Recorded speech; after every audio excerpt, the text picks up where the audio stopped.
Are you trying to understand data visualization in Python using Matplotlib? If so, this is the video for you. So in today's video, we will continue our Python for Data Science series, and we're going to discuss data visualization. More specifically, I will go over an introduction to Matplotlib, discuss how to install Matplotlib, basic plotting with Matplotlib, customizing plot appearance, plotting multiple data sets, scatter plots, bar charts, histograms, pie charts, customizing plot axes, saving and exporting visualizations, advanced customizations, practical examples, as well as some common pitfalls and best practices. That was a lot. So as always, my video is timestamped. So if you'd like to skip to a specific section, feel free to do so by clicking on the timestamp down in the description. So let's get right into it and let's tech talk with Tyler. Matplotlib is a comprehensive library designed for creating static, animated, and interactive visualizations in Python. So whether you're looking to create simple line plots or complex multi-dimensional charts, Matplotlib has you covered. Its versatility and extensive customization options make it a go-to tool for data scientists and analysts. Data visualization is a crucial aspect of data science because it allows us to understand complex data easily. By converting data into a visual context, such as graphs or charts, we can identify patterns, trends, and outliers that might not be evident from the raw data alone. So visualizations are essential for effectively communicating insights to others, making data more accessible and understandable. To start using Matplotlib, we first gotta install it. The easiest way to install Matplotlib is by using pip, which is the package installer for Python. So open up your command line or terminal and type the following command shown on the screen. Press enter and pip will download and install Matplotlib for you. This process might take a few seconds to complete, so just be patient. So once the installation is complete, it's a good practice to just verify that Matplotlib has been installed correctly. We can do this by trying to import it into a Python script or an interactive Python session. Open your Python interpreter or create a new Python script and type the following. Import matplotlib pyplot as PLT. If you don't see any error messages, it means Matplotlib has successfully been installed and you are ready to go. All right, so now that we have Matplotlib installed, we need to import it into our Python script to start creating plots. The most common way to import Matplotlib is by using the pyplot module, which provides a convenient interface for plotting. Continuing from where we left off, now that we have Matplotlib installed and imported, let's create our first plot. Creating a basic line plot with Matplotlib is pretty straightforward. Let's start by plotting a simple list of numbers. So in this code snippet, we use the plt.plot function to create a line plot. The list 1, 2, 3, 4 represents the data points we want to plot. The plot function is very versatile and can accept various types of inputs. In our example, we provided a single list of numbers, which Matplotlib interprets as the y values of the plot. The x values are automatically generated as 0, 1, 2, 3 by default. If you want to specify both x and y values, you can do that. In this case, the first list represents the x values, and the second list represents the y values. After creating the plot, we need to display it. This is done using the show function. When you run your script, a window will pop up displaying your plot. Continuing from our previous slide, now that we know how to create a basic plot, let's make it more informative and visually appealing by customizing its appearance a little bit more. One of the most important aspects of a good plot is clear titles and labels. They help the viewer and your stakeholders understand what the plot represents. The code snippet shows how you can add a title and labels to your plot. In this script, plot.title adds the title to the plot, plot.xlabels adds the labels to the x-axis, and plot.ylabel adds a label to the y-axis. Matplotlib allows you to customize the appearance of your plot lines to make them more distinctive. You can change the line style and color using the line style and color parameters in the plot function. So on the screen are some examples. Line style equals dash dash creates a dash line.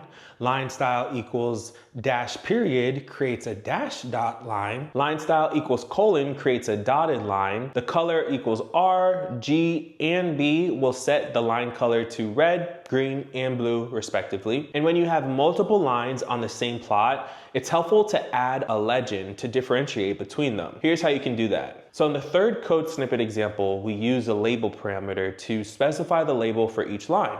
The plot.legend function then adds the legend to the plot. By the way, I did just get over a cold, so if you hear my voice sound raspy, that is why. Continuing from our previous slide, now that we know how to customize a single plot, let's learn how to plot multiple data sets on the same plot. Plotting multiple lines on the same plot allows us to compare different data sets easily because it's all on one plot. So here's a photo snippet example of how to do it. In this script, we define X, Y1, and Y2 as our data sets. We then use plot functions twice to plot both Y1 and Y2 against X on the same plot. We also add labels for each line using the label parameter. When plotting multiple data sets, it's important to add a legend to distinguish between the different lines. We can do this using the plot.legend function. This function uses the label parameter from each plot function called to create a legend for the plot. This makes it easy to identify which line corresponds to which data set. Continuing from our previous slide, now that we know how to plot multiple lines, let's explore another powerful type of plot, the scatter plot. Scatter plots are used to display the relationship between two variables. Each point represents an observation in the data set. The code snippet on the screen shows how you can create a scatter plot using Matplotlib. In this script, plot.scatter function is used to create the scatter plot. The X and Y lists represent the coordinates of the points. Matplotlib allows you to customize the appearance of the scatter plot marks. You can change the marker style, size, and color to make the plot more informative and visually appealing. Check out the code snippet examples shown on the screen. So in this example, marker equals O sets the marker style to circle, color equals R sets the color to red, and S equals 100 sets the marker size. So continuing from our previous slide, now that we know how to create scatter plots, let's explore another common type of plot, the bar chart. Bar charts are great for comparing categorical data. Each bar will represent a category, and the height of the bar represents the values of that category. The code snippet on the screen shows how you can create a vertical bar chart using Matplotlib. So in this script, plot.bar function is used to create the bar chart. The categories lists represent the categories on the x-axis, and the values list represents the corresponding values on the y-axis. Sometimes it's more appropriate to display data horizontally. Matplotlib allows you to create horizontal bar charts as well using the plot.barh function. So in this code snippet example, barh function is used to create a horizontal bar chart, where the values list represents the length of the bars and the category list represents the labels along the y-axis. Similar to the other bar chart in scatterplot, you can customize the appearance by changing the colors and width of the bars. So in this particular example, color equals B sets the bar colors to blue, width equals 0.5 sets the width of the bars to 0.5. Continuing from our previous slide, now that we know how to create bar charts, let's explore another useful type of plot, the histogram.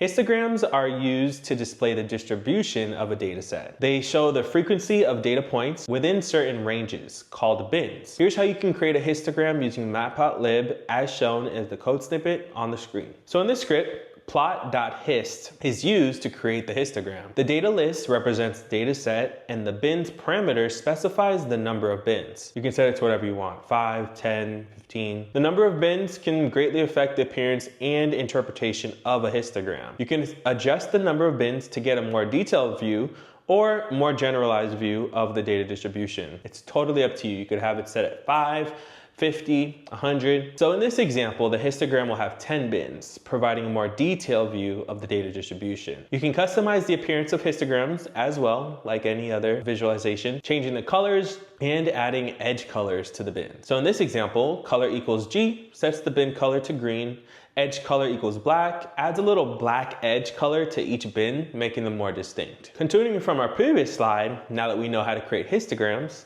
let's explore another type of plot, the pie chart.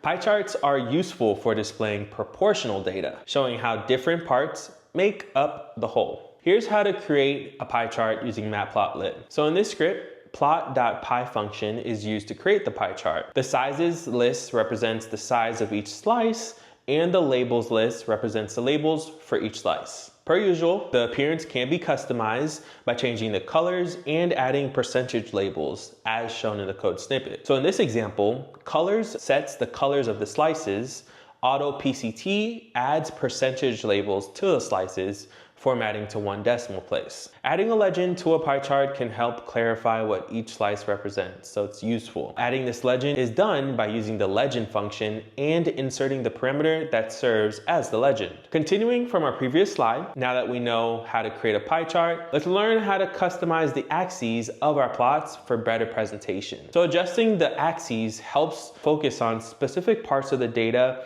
and improve the readability of the plot. Here's how you can adjust the limits of the axes. So in the script, plot.xlim06 sets the limits of the x-axis from 0 to 6. And plot.ylim030 sets the limits of the y-axis from 0 to 30. Grid lines can make it easier to read and interpret your data in a plot. You can customize the ticks and their labels to better match your data. Here's how. And this is shown in the example on the screen where plot.xticks 1, 2, 3, 4, 5 sets the x-axis ticks at the specified positions. Plot.yticks 0, 5, 10, 15, 20, 25 sets the y-axis ticks to the specified positions. All right, so now that we know how to customize plot axes, let's learn how to save and export our visualizations as image files. Saving your plots as image files allows you to share and use them in reports, presentations, and other documents, or even share them with your coworkers. Here's how you can save a plot as an image using Matplotlib. In the first code snippet script, plot.savefig and then the plot name saves the plot as a PNG image. Matplotlib allows you to save plots in various file formats, such as PNG, PDF, and SVG. Here's how you can save plots in different formats. You can also set the DPI, which stands for dots per inch, and adjust the figure size to control the quality and dimensions of the saved image. So how to do that? In this example, DPI equals 300 sets the resolution of the image to 300 DPI, which is suitable for high quality prints. bbox_inches equals tight trims any extra white space around the plot. All right, so now that we know how to save and export our visualizations, let's explore some advanced customizations to further enhance our plots. Annotations are useful for highlighting specific points of areas in a plot. You can add text and arrows to annotate your plots, and here's how. So in the script, plot.annotate function adds an annotation. The XY parameter specifies the point to annotate, XY text specifies the position of the annotation text, and arrow props defines the appearance of the arrows. You can create multiple plots in a single figure using subplots. This is useful for comparing different plots side by side, and here's how you can do this. So in the code snippet script, plot.subplot121 creates the first subplot in a 1x2 grid, and plot.subplot122 creates the second subplot. Matplotlib provides various built-in styles that you can use to give your plots a consistent and professional appearance. Here's how you can apply a certain style. So this line of code applies the ggplot style to all subsequent plots, giving them a consistent look. You can choose from various built-in styles such as Seaborn, 538, Classic, and much more. Let's discuss some common pitfalls and best practices to ensure our visualizations are effective and accurate. Let's go through the mistakes first. So first is misleading scales. Ensure that the scales on your axes accurately represent the data. Avoid starting the y-axis at a value other than 0 if it can distort the interpretation of the data. Second is cluttered plots. Too much information on a single plot can make it difficult to read. Use subplots instead to separate different data sets or information. Third, inconsistent styles. Use consistent styles, colors, and fonts across all plots to maintain a professional and cohesive look. It's crucial to accurately represent the data in your visualizations. So here are some tips to ensure data integrity. Accurate representation. Make sure the visual elements, whether it's bars, lines, slices, accurately represent the underlying data. Second, avoid bias. Present the data objectively without distorting it or to fit a particular narrative or storyline. Third, transparency. Clearly label all axes, legends, and data points to provide context and avoid misleading the viewer. All right, so now let's go over some best practices for effective visualizations. Number one, keep it simple. Focus on the key message and avoid any unnecessary complexity. Second, use descriptive labels. Labeling your axes and add a title to make the plot self-explanatory for the viewer. Third, consistent color scheme. Use a consistent color scheme to make your plots visually cohesive. Fourth, Use legends and annotations to provide additional context and highlight important data points. Fifth, ensure your plot is readable and understandable by viewing it at different sizes and contexts. So by avoiding these common pitfalls and following these best practices, you can create visualizations that are not only accurate and informative, but also engaging and visually appealing, which is what the stakeholder wants at the end of the day. They want to see data quick and easy. All right, so that's all that I have. I hope that by now you have a better grasp and basic understanding of using Matplotlib for your data visualizations. If you have any questions, comments, or other Python topic suggestions, please leave a comment down below. Also, if you haven't already, subscribe to my channel, it's free, and click the bell icon to be notified whenever I post another video. Thanks again for interacting with Tech Talk with Tyler. I'll see y'all later.